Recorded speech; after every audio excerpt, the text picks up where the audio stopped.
Perkenalkan, nama saya Renila Safalina Nabaswaja dengan NIM 2003030103 kelas C semester 1 jurusan Sosiologi.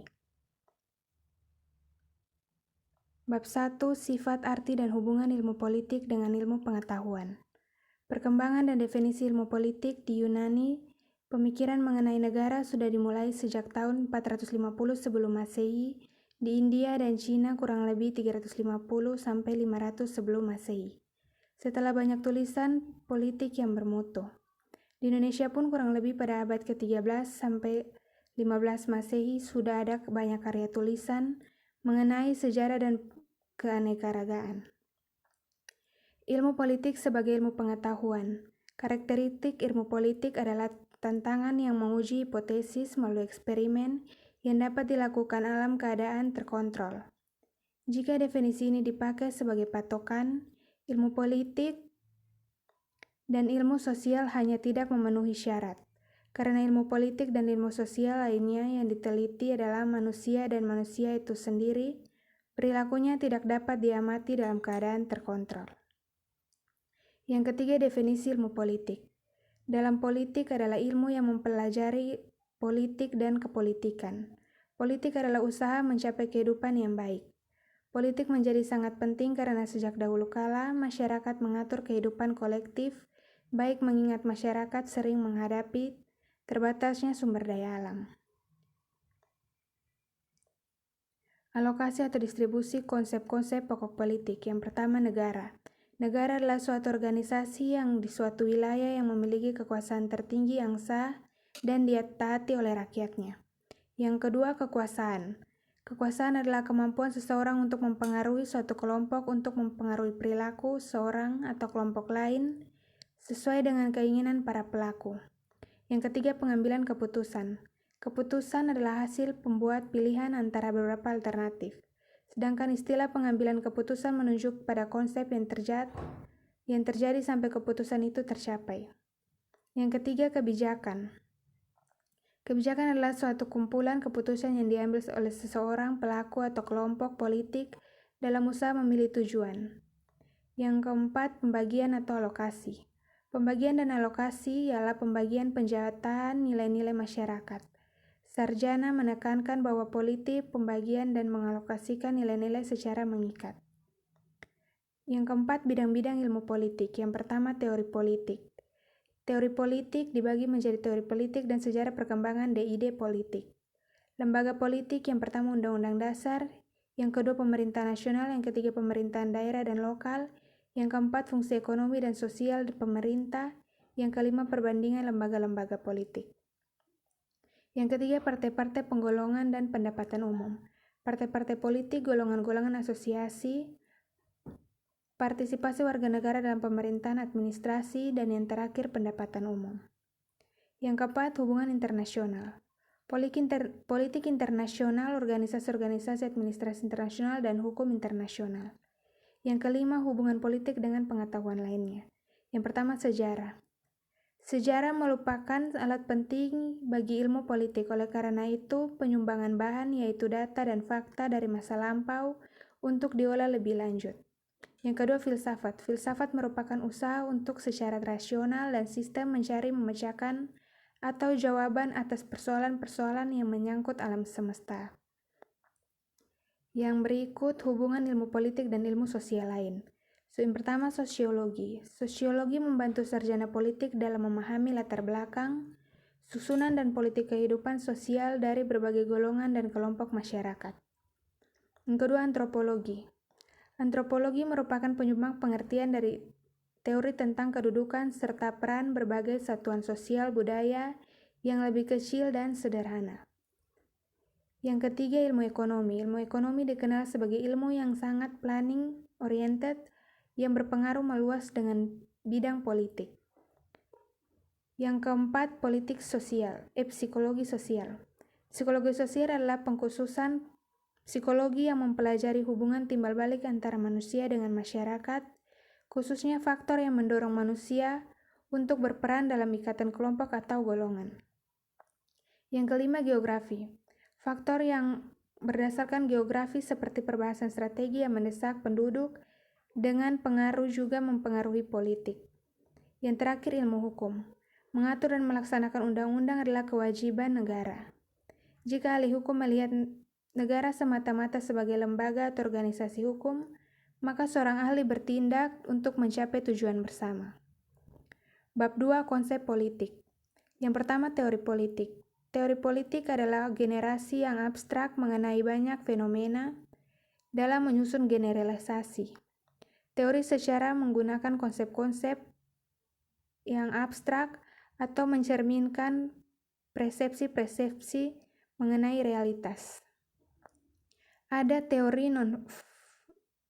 pula teori valuasional. Yang berikut adalah teori-teori politik. Yang pertama, filsafat politik.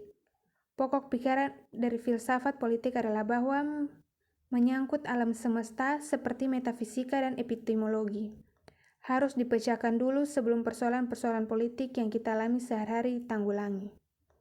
Yang kedua, teori politik sistematis. Teori politik sistematis tidak menjelaskan asal-usul atau cara lahirnya norma-norma, tetapi hanya mencoba untuk menetralisasikan norma-norma itu dalam suatu program politik. Yang terakhir, ideologi politik. Ideologi politik merupakan himpunan nilai-nilai, ide-ide atau norma-norma kepercayaan atau keyakinan yang dimiliki seseorang atau kelompok orang atas dasar mana ia menentukan sikapnya terhadap kejadian atau problematika politik yang dihadapinya dan menentukan perilaku politiknya. Yang kedua, masyarakat.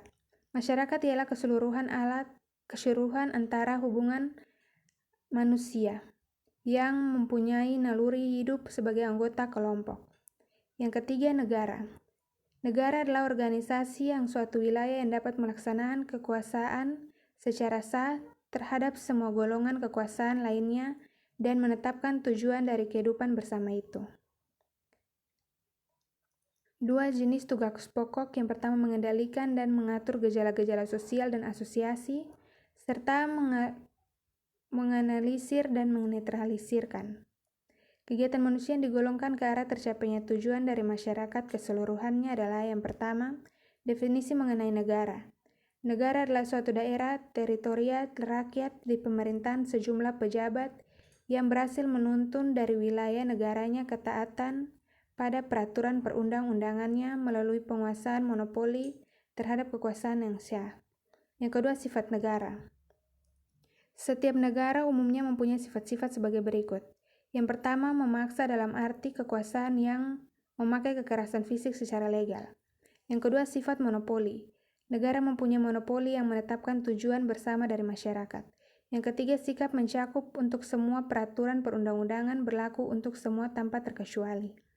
Yang keempat, unsur-unsur negara. Yang kelima, kekuasaan negara mencakup seluruh wilayah, tidak hanya tanah tetapi juga di sekelilingnya ada angka di atasnya. Yang berikut, penduduk semua negara pasti memiliki penduduk dan kekuasaan negara menjangkau semua penduduk di dalam wilayahnya. Yang berikut, pemerintahan setiap negara mempunyai organisasi yang berwenang untuk memutuskan dan merumuskan melaksanakan keputusan-keputusan mengikat bagi seluruh penduduk di dalamnya. Dan yang terakhir, kedaulatan adalah kekuasaan tertinggi bagi membuat undang-undang dan melaksanakan dengan secara tersedia. Tujuan dan fungsi negara. Yang pertama, melaksanakan ketertiban. Yang kedua, mengusahakan kesejahteraan dan kemakmuran rakyat. Yang ketiga, mempertahankan. Yang keempat, menegakkan keadilan. Istilah negara dan istilah politik. Umumnya dalam sistem politik terdapat 4 variabel. Yang pertama, kekuasaan. Yang kedua, kepentingan. Ketiga, kebijakan. Dan keempat, budaya politik. Bab 3. Berbagai pendekatan dalam ilmu politik. Yang pertama, pendekatan legal. Disebut juga pendekatan tradisional yang berkembang pada abad 19 sebelum Perang Dunia Kedua. Yang kedua, pendekatan perilaku. Salah satu pemikiran adalah tidak ada gunanya membahas lembaga formal karena tidak banyak memberi informasi tentang proses politik yang sebenarnya. Yang ketiga, pendekatan neo-Marxis. Kebanyakan kalangan neo-Marxis berasal dari kalangan burjois yang cendekiawan di satu pihak untuk mendapat menolak komunisme dari Uni Soviet. Tetapi mereka juga tidak setuju dengan aspek-aspek dari masyarakat kapitalis di mana mereka berasal dari salah satu kelemahan pemikiran Neo-Marxis adalah mereka yang mempelajari Marx dalam keadaan dunia yang banyak berubah. Yang berikut teori ketergantungan.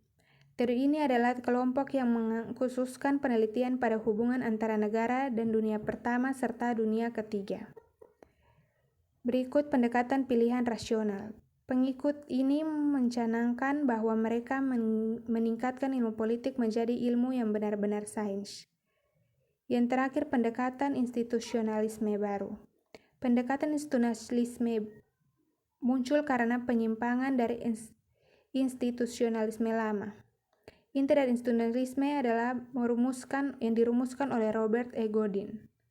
Pendekatan ini menjadi sangat penting bagi negara yang membebaskan diri dari cengkraman suatu rezim yang otoriter. Bab 4. Demokrasi. Demokrasi dibagi menjadi yang pertama demokrasi konstitusional. Ciri khasnya adalah gagasan yang pemerintahan demokratis ialah pemerintahan yang terbatas kekuasaannya dan tidak dibenarkan bertindak sewenang-wenang oleh warga negaranya. Pada waktu demokrasi konstitusional muncul pada abad ke-19 dan dianggap bahwa pembatas atas kekuasaan negara sebaiknya diselenggarakan dalam suatu kondisi. Yang berikut sejarah perkembangan. Sistem demokrasi ada di negara kota. Yunani kuno merupakan demokrasi sistem langsung. Dalam negara modern demokrasi tidak berjalan langsung, tapi demokrasi berdasarkan perwakilan. Demokrasi konstitusional pada abad ke-19 negara hukum klasik. Akibat dari keinginan untuk menyelenggarakan kekuasaan pemerintah dengan konstitusional, gagasan yang konstitusional menurut undang-undang dan dipandang sebagai suatu lembaga yang mempunyai fungsi khusus, yaitu menentukan dan membatasi kekuasaan pemerintah. Yang kelima, demokrasi konstitusional pada abad ke-20. Gagasan ini bahwa hanya sebagai penjaga malam yang berubah menjadi gagasan yang pemerintah bertanggung jawab atas kesejahteraan rakyat, dan karena gagasan pemerintahan yang bertanggung jawab atas kehidupan ekonomi. Yang keenam, perkembangan demokrasi di Asia. Perkembangan di Pakistan pada tahun 1947 yang dibagi menjadi dua, Pakistan Barat dan Pakistan Timur. Tetapi mayoritas pegawai negeri yang berada di negara Pakistan Timur. Pakistan Barat lebih besar dan lebih maju ekonominya. Yang berikut Indonesia. Masa Republik Indonesia pada tahun 1945 sampai 1949, masa demokrasi konstitusional sistem parlemen yang berlaku. Bab 5. Komunisme demokrasi menurut terminologi komunisme dan perkembangan postkomunisme. Ajaran Karl Marx yang berasal dari Jerman yang berpendapat bahwa masyarakat tidak dapat diperbaiki secara timbal sulam dan harus diubah secara radikal melalui pendobrakan sendi-sendinya. Yang kedua, perkembangan Marxisme-Lenin dari Uni Soviet. Beberapa gagasan ialah yang pertama melihat pentingnya peranan kaum petani dalam menjalankan revolusi. Yang kedua, melihat peranan suatu partai politik dalam memimpin proletar dan memusnahkan cara-cara merebut kekuasaan. Yang ketiga, pandangan mengenai negara demokrasi. Golongan komunis selalu bersikap ambivalent terhadap negara. Negara yang dianggap sebagai suatu alat yang dapat melenyapkan sendiri dengan munculnya masyarakat yang komunis. Yang keempat, demokrasi rakyat. Menurut peristilahan komunis, demokrasi rakyat ialah bentuk khusus demokrasi yang memenuhi fungsi dan proletar. Yang kelima, demokrasi nasional. Pada tahun 1960 dalam pertemuan ke-81 Partai Komunis di Moskow, gagasan Cruz dirumuskan secara lebih terperinci dan dicetuskan untuk pola baru, yaitu demokrasi nasional yang dianggap suatu tahapan dan perkembangan negara demokrasi menjadi demokrasi rakyat sebagai suatu diktator proletarial. Yang keenam, kriteria terhadap komunis dan runtuhnya kekuasaan komunis. Kecaman terhadap komunis dating baik dari kalangan non-komunis dan anti-komunis maupun dari dunia komunis itu sendiri. Bab 6. Sifat Undang-Undang Dasar. Yang pertama, sifat dan fungsi Undang-Undang Dasar. Menurut sarjana hukum E.C.S. White, dalam buku Constitutional Law, Undang-Undang Dasar adalah naskah yang memaparkan rangkaian dan tugas-tugas pokok dari badan-badan pemerintahan suatu negara dan menentukan pokok-pokok cara kerja badan-badan tersebut. Yang ketiga, konstitusionalisme. Ide pokok dari konstitusionalisme adalah bahwa pemerintahan perlu dibatasi kekuasaan agar penyelenggaraan tidak bersifat sewenang-wenang. Yang keempat, ciri Undang-Undang Dasar. Walaupun Undang-Undang Dasar negara berbeda dengan negara lain, kalau diperhatikan secara cermat ada ciri-ciri yang sama. Yang pertama, organisasi negara. Yang kedua, hak asasi manusia. Yang ketiga, prosedur pengubahan Undang-Undang Dasar atau amandemen. Yang keempat, ada kala memuat larangan untuk merubah sifat tertentu. Yang kelima, merupakan aturan hukum yang tertinggi yang mengikat semua warga negara dan lembaga. Yang kelima, Undang-Undang Dasar atau Konvensi. Konvensi merupakan aturan perilaku negara yang didasarkan dan tidak pada undang-undang, melainkan pada kebiasaan-kebiasaan ketatanegaraan dan presiden. Yang keenam, pergantian Undang-Undang Dasar. Pergantian Undang-Undang Dasar terjadi jika Undang-Undang Dasar dianggap tidak lagi mencerminkan konstitusional politik dan tidak lagi memenuhi harapan dan aspirasi rakyat. Yang ketujuh, perubahan Undang-Undang Dasar atau amandemen. Selain pergantian secara menyeluruh, negara juga mengadakan perubahan sebagian dari Undang-Undang Dasarnya. Umumnya prosedur amandemen di setiap negara yaitu melalui sidang badan legislatif, yang kedua referendum atau plebiscit, yang ketiga negara-negara bagian dan negara federasi. Yang keempat, musyawarah khusus.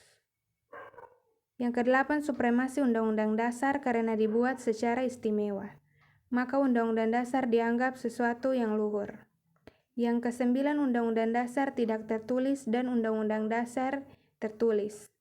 Undang-Undang Dasar tidak tertulis merupakan Undang-Undang Dasar yang dewasa yang dianggap tak tertulis, tetapi jika diselidiki istilah tersebut tak tertulis yang dimaksudkan karena merupakan suatu naskah, tetapi yang diselidiki benar-benar ternyata bahwa sebagian besar Undang-Undang Dasar Inggris lebih terdiri dari beberapa bahan yang tertulis berupa dokumen-dokumen resmi. Undang-Undang Dasar tertulis di Amerika Serikat yang disusun pada tahun 1787 dan diresmikan pada tahun 1789. Yang ke-10, Undang-Undang Dasar yang fleksibel. Undang-Undang Dasar yang fleksibel di Selandia Baru. Dan Undang-Undang Dasar yang kaku, kebanyakan Undang-Undang Dasar yang menentukan perilaku, partisipasi, dan beberapa beban lainnya di samping parlemen untuk mengambil keputusan semacam ini. Yang ke-11, Undang-Undang Dasar Indonesia. Dari sejarah ketatanegaraan Indonesia diketahui bahwa Undang-Undang Dasar berlaku telah beberapa kali berganti, yaitu Undang-Undang Dasar 1945, kemudian Undang-Undang Dasar RIS 1949, lalu berganti lagi dengan Undang-Undang Dasar Sementara 1950, dan akhirnya kembali ke Undang-Undang Dasar 1945. Demikian presentasi saya, terima kasih.